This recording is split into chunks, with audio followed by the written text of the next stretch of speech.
அப்படி ஜும்மாவுடைய நாள்ல அல்லாஹ் தாலா ஒரு நேரத்தை மறைச்சு வச்சிருக்கிறான். ஒரு நேரத்தை அல்லாஹ் மறைச்சு வச்சிருக்கிறான். அந்த நேரம் நீங்க துஆ செய்யறப்போ நிச்சயமா அல்லாஹ் கபூல் ஆக்கிடுவான். அல்லாஹ் அந்த நேரத்தை எந்த நேரம்ங்கிறத ஸல்லல்லாஹு அலைஹி வஸல்லம் சஹாபிகள் திரும்ப திரும்ப கேட்கிறாங்க. ஸல்லல்லாஹு அலைஹி வஸல்லம் சொன்னாங்க, அந்த நேரம் வியாழக்கிழமை மகரிப்ல இருந்து ஆரம்பிச்சு, அதான் ஜும்மாவுடைய நாள். நமக்கு இரவு தானே ஃபர்ஸ்ட் ஆரம்பிக்குது. மகரிப்ல இருந்து ஆரம்பிச்சு வெள்ளிக்கிழமையினுடைய மகரிப் வரைக்கும் நாங்க திரும்ப போய் சஹாபிகள் கேட்டாங்க, யா ரசூலல்லாஹ் இன்னும் சொல்லுங்கள், அந்த நேரம் குறிப்பிட்டு எங்க இருக்குன்னு கேட்டாங்க. வெள்ளிக்கிழமை காலை ஃபஜ்ர்ல இருந்து மகரிப் வரைக்கும் நாங்க. அதுக்கு பின்னாலையும் சஹாபிகள் கேட்டாங்க, யா ரசூலல்லாஹ் இன்னும் கொஞ்சம் சொல்லுங்களேன் நெருக்கமாக. இமாம் குத்துபா ஜும்மாவை ஆரம்பிச்சதுல இருந்து ஜும்மா முடிகிற வரைக்கும் அந்த நேரம் இருக்குதுன்னாங்க. அவ்வளவு தூரம் நெருங்கி வந்துட்டாங்க. என்ன எப்படி லைலத்துல் கத்ர் எப்படி ஸல்லல்லாஹு அலைஹி வஸல்லம் அல்லாஹ் மறைச்சதுல நன்மை இருக்கும், என்ன அது தெரிஞ்சிட்டுன்னா அந்த நேரத்தை மட்டும் நீங்க பயன்படுத்திக்கிடுவீங்கிறதுனால ஜும்மாவுடைய அந்த நேரம் துஆ கேட்கறதுக்கு சஹாபிகள் கேட்கிறாங்க. ஸல்லல்லாஹு அலைஹி வஸல்லம் சொன்னாங்க, எல்லா நேரமும் நல்ல நேரம் தான், நீங்க எல்லா நேரத்திலயுமே நீங்க துஆ செய்யுங்க, ஜும்மா முழுவதும் பாக்கியமானதுதான், நீங்க துஆ செய்யுங்கன்னாங்க. இருந்தாலும் சஹாபிகள் திரும்ப திரும்ப கேட்க கடைசியா கொண்டு ஜும்மா ஆரம்பிச்சதுல இருந்து முடிக்கிற வரைக்கும் நாங்க ஸல்லல்லாஹு அலைஹி வஸல்லம் அந்த நேரத்துல கேட்கப்படுகிற துஆ அல்லாஹ்ட்ட கபூலான நேரம். யா ரசூலல்லாஹ் இப்னு மஸ்ஊத் ரலியல்லாஹு கேட்டாங்க, இன்னும் குறிப்பாக சொல்ல முடியுமான்னு தனிப்பட்ட முறையில கேட்டாங்க. இன்னும் குறிப்பா சொல்ல முடியுமா இப்னு மஸ்ஊத் ரலியல்லாஹு? ஏன்னா எல்லார்ட்டையும் ஸல்லல்லாஹு அலைஹி வஸல்லம் எல்லா விஷயத்தையும் சொல்லிடுறது இல்ல.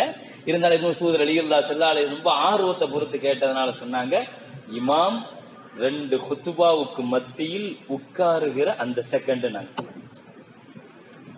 குத்துபா ஓதுற நேரம்ங்கிறது எவ்வளவு பாக்கியமான நேரம் நமக்கு தெரியறது இல்ல. ஹதீஸ்ல நம்ம நிறைய படிச்சதுதான், மலக்குமார்கள் கூட குத்துபா இமாம் மெம்பர்ல ஏறுற வரைக்கும் தான் கவுண்டிங் எண்ணிக்கிட்டு நிப்பாங்க. ஒவ்வொரு ஆள் வரிசையை நன்மை எழுதிக்கிட்டே இருப்பாங்க. இமாம் ஏறிட்டாருன்னா மலக்குமார்கள் உட்கார்ந்துருவாங்க. அதுக்கு பிறகு ஜும்மாவுக்கு வந்தா ஒரு நன்மை கிடையாதுன்னு சொல்லாரு. ஒட்டகத்துல இருந்து ஆரம்பிக்கும் இல்லையா, ஒட்டகம் குர்பானி, மாடு குர்பானி, ஆடு குர்பானி, இப்படியே கோழி, முட்டை, கடைசியில நிறைய பேருக்கு முட்டை கூட கிடைக்காம போயிடும். கடைசி நேரத்துல இமாம் ஏறிட்டாரு, ஸல்லல்லாஹு அலைஹி வஸல்லம் சொன்னாங்க, இமாம் குத்துபால ஏறிட்டா மலக்குமார்கள் உட்கார்ந்துருவாங்க. பக்கத்துல உட்கார்ந்து எவனா ஒருத்தர் பேசுறாங்க இது பண்றாங்கன்னா அவன் பேசிட்டாருன்னா அவன் நன்மை வேஸ்டா போயிடும்.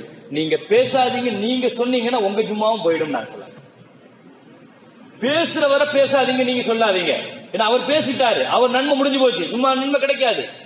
ஆனா நீங்களும் சேர்ந்து உங்க நன்மை பேசாதீங்கன்னு கூட சொல்லாதீங்க.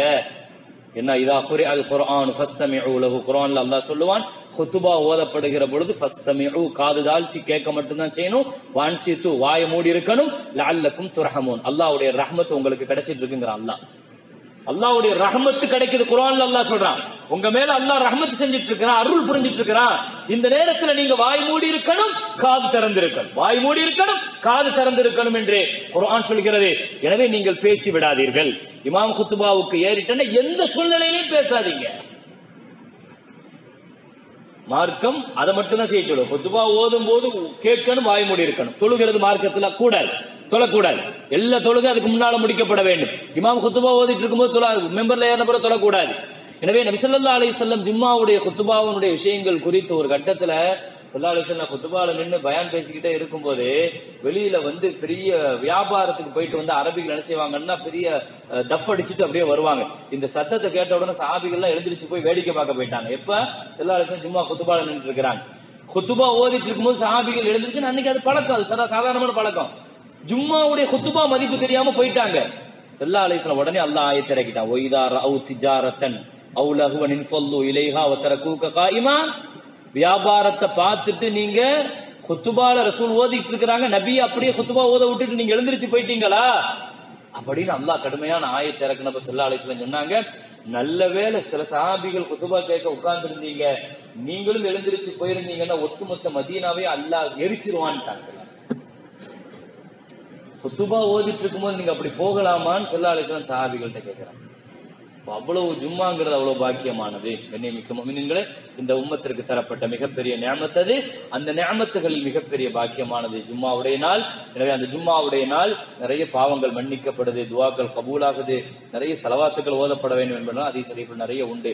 எனவே கண்ணியமிக்க முஃமினீன்களே, ஜும்மாவுக்கு வந்தோம், அதனுடைய நன்மைகளை முழுமையாக அல்லாஹ்விடத்திலிருந்து பெற்றுக்கொள்வதற்கு முயற்சி செய்யணும். இல்லாமல் ரப்புல் ஆலமீன் ஜும்மாவினுடைய நன்மைகளையும் பாவ மன்னிப்பையும் அல்லாஹ் தஆலா நமக்கு பூரணமாக அல்லாஹ் தந்தல் புரிவானாக. வாஹிர் தஅவானா அல்ஹம்துலில்லாஹி ரப்பில் ஆலமீன். அஸ்ஸலாமு அலைக்கும்.